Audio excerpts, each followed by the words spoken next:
The Dragon Ball canon has to be the most controversial and confusing topics in Dragon Ball Inverse, regardless of stature, stance, or position. I mean, you could literally be arguing for any perspective or interpretation about canon, and you'd still probably end up getting a little bit stumped having to go back and retrace your steps a bit. And that was this video to a T. I had to go back and do this video so many different times.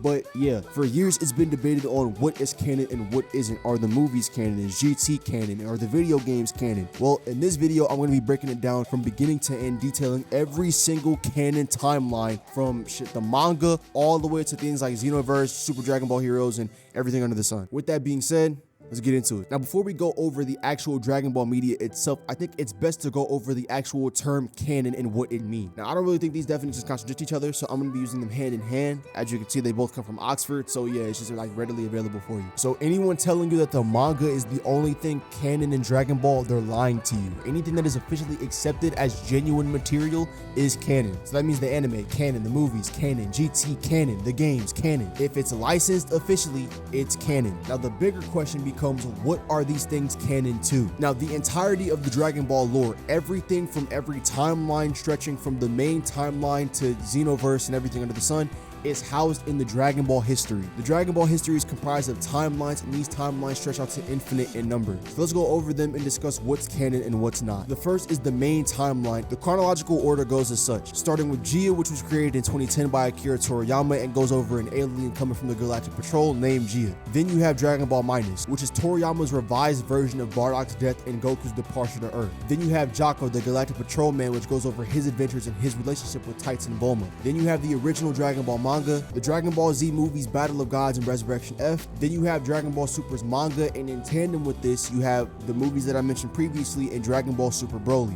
And then finally, you can finish out Dragon Ball Super's manga. The next timeline is the toeiverse. This was a term coined by fans to refer back to the interconnected universe represented and created by the anime adaptation for the Dragon Ball manga. Starting with OG Dragon Ball's anime from 1986, the 3 Dragon Ball movies, then you have the first Dragon Ball Z movie, The Dead Zone, then you have the Dragon Ball Z anime series, and as you're watching the anime, be sure to sprinkle in Dragon Ball Z's movies 2 through 12. Then you finish the Majin Buu arc. Once you do that, watch Dragon Ball Z movie 13, Wrath of the Dragon. Then you have the end of Z and finish the Dragon Ball Z series. Then you have the Dragon Ball Super anime series, Dragon Ball Super Broly, Dragon Ball Super Hero. Then finally, you can include Dragon Ball GT. Now, before we get into the next timeline, I also want to talk about any potential muddiness or fogginess when it comes to this canon guide. So let's go over a few things. Now, like I said before, the movies Resurrection F and Battle of Gods are only canon to the Dragon Ball Super manga. It has nothing to do with the anime. Secondly, Dragon Ball Super Broly is in fact canon to both the manga and anime. And this is openly proven true, as again in the manga, they do not go over the events of the Super Broly movie because they want you to watch it itself. The same way they condensed Battle of Gods and Resurrection F into the Super manga.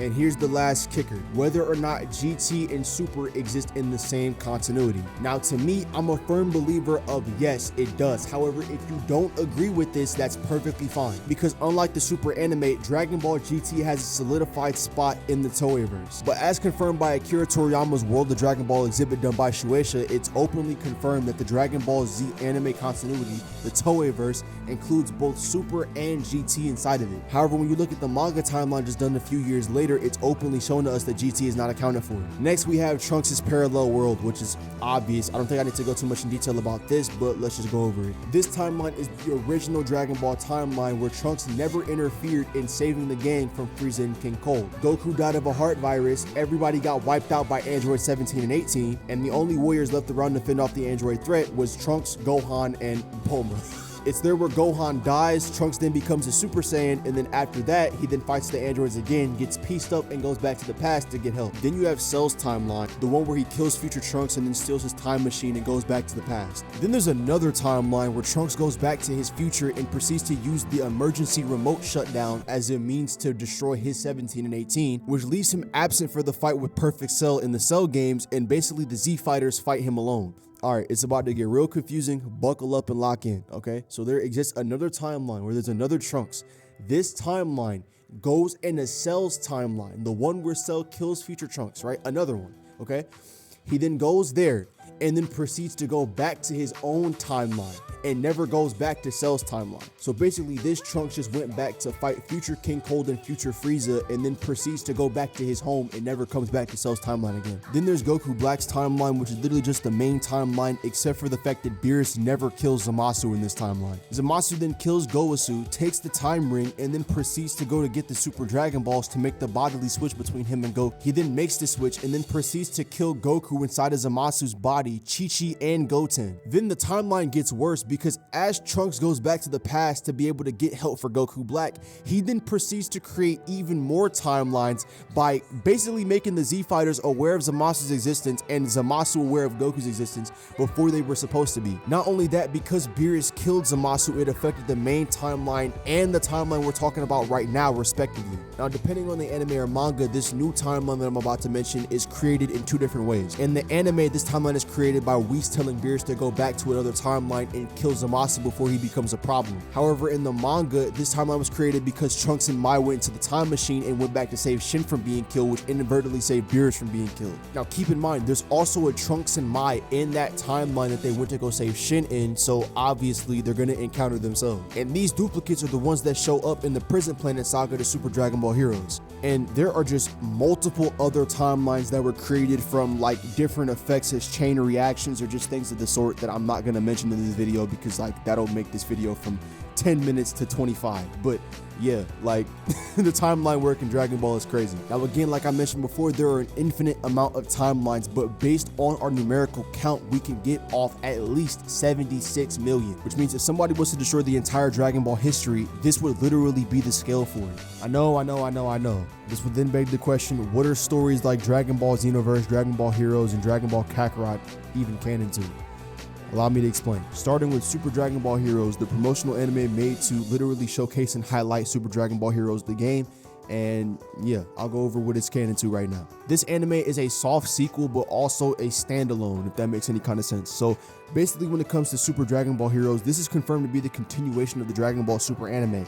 However, it being a continuation does not make it a direct sequel. I know, very confusing, it doesn't make any kind of sense, but yeah, Super Dragon Ball Heroes is not the direct sequel to Super, but it is a continuation. CC Goku is in fact Super Goku, but he's simply an alternate version from the Super anime and the Super manga. And this story serves as another nexus point to bring all the Dragon Ball timelines together, same way the Dragon Ball Xenoverse does. Speaking of Xenoverse, how is Xenoverse and Kakarot canon? The reason why I mention them both at the same time is because they're both canon to each other. This is proven by Toa literally regrowing Mira from the cell that he was destroyed into from Dragon Ball Xenoverse. Not only that, but Dragon Ball Kakarot is canon in the Dragon Ball main continuity, which would also dictate that Dragon Ball Xenoverse is canon to the main continuity as well. So, in totality, this is what the Dragon Ball canon guide is. There are infinite timelines comprising the Dragon Ball lore or the Dragon Ball history. In each of these timelines, there are separate continuities, one that responds back to the Toei animation verse, one that responds back to Toriyama's original vision, and there are some, like Dragon Ball Xenoverse and Kakarot, that are simply just about the entire collective of the Dragon Ball timelines all together. But all of them, everything I've mentioned, every piece of Dragon Ball media that has been in this video from beginning to end is canon.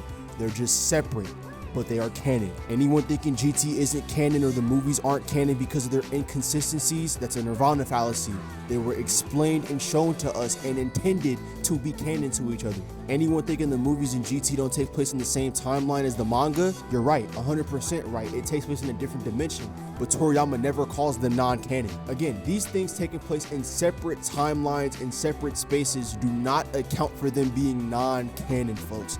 These are canon material. Deal with it. With that being said, it's been your boy Historic, and I hope I answered the question and gave y'all the canon guide to your liking. If you enjoyed the video, be sure to hit it with a like and subscribe because I make new videos whenever the fuck I can. And yeah, I'm out. Be good people. Peace. Oh yeah, one last thing. Dragon Ball Daima is 100% canon to both the manga and anime continuities. Just wanted to throw that out there. It's still canon. It never stopped being canon. It's always been canon. Now I'm gone. Peace.